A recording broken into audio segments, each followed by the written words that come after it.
Welcome into the In the Money podcast for KeenelandSelect.com for Saturday, April 23rd. Tom Leach, along with Jim Goodman, Keeneland's Director of Mutuals and Simulcasting. Saturday's feature race is the Grade 2 Dixiana Elkhorn. Moved up a little earlier. Used to be the closing day feature in the spring meet. And it is going to be 1.5 miles on the turf for the boys. And not a large field here, but I thought a well-matched group. Not an easy one to come up with the winner for me anyway. How about you? I love these 1.5 mile races. When you go out to the grandstand, all the people think when they pass the line the first time they've won, and then they just keep running. So this was I had a hard time separating the top two here. I like the Big Hoss, and I like Kygan. Kygan probably would be my pick based on that Pan American run. It's a pretty gutsy win at Gulfstream in 1.5 miles. 1 for 4, but 2 seconds at the distance, and beat Grand Tito that day. And I thought that was a big effort for Kygan to come back and beat him.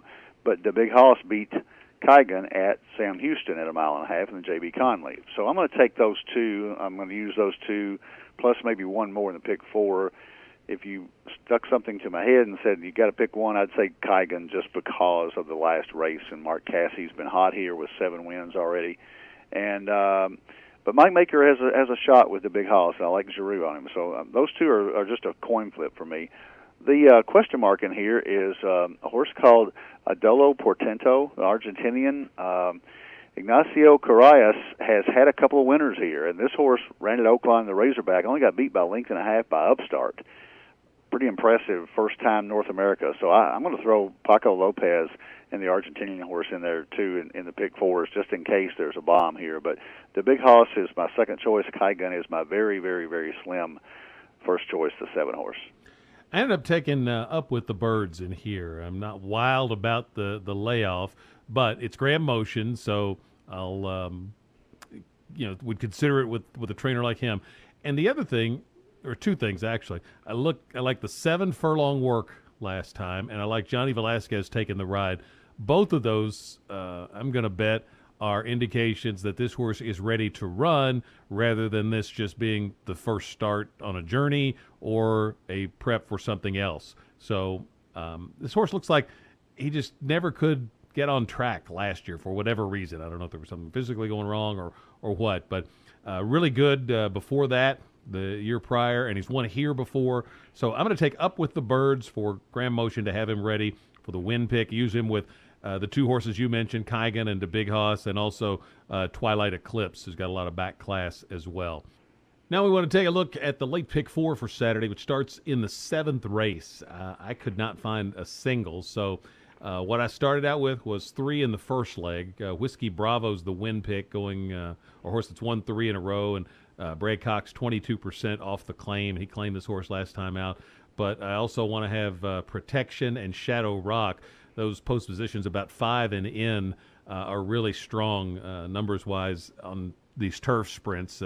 Jeremy Plunk at Keeneland.com does a great job of identifying the trends of these various races, and that's one of them for these turf sprints. So I'm going to use horses out of the 5, 4, and 2 posts.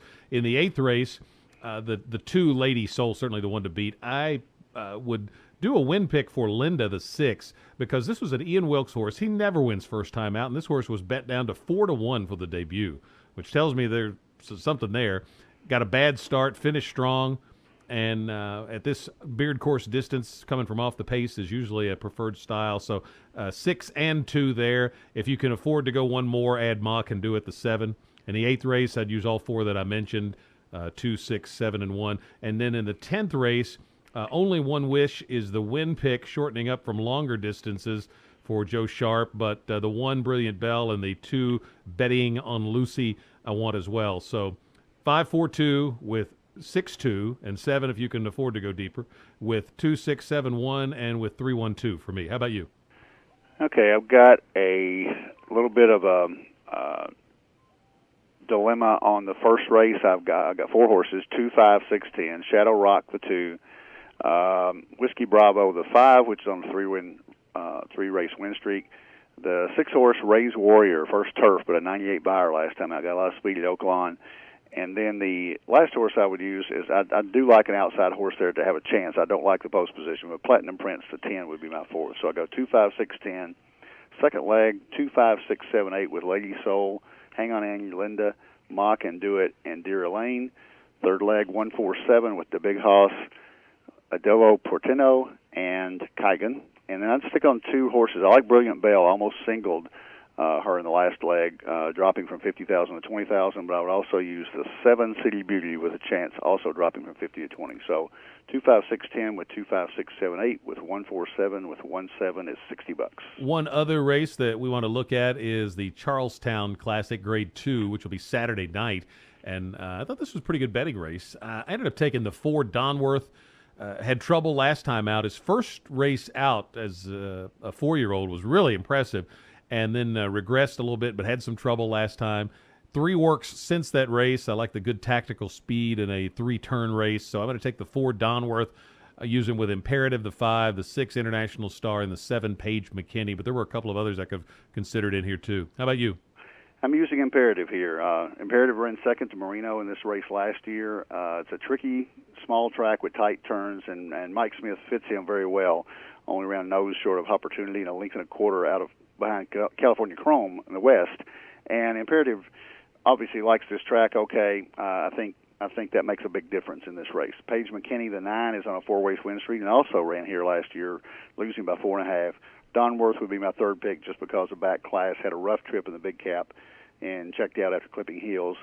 Stanford, the 7 for Castellano and Pletcher, just lost the Gulfstream Handicap. So I think those 4 horses, 5 on top of 4, 7, 9 with all, always get a price, seems like, in the third spot at Charlestown. But I would take Imperative on top in the Charlestown Classic.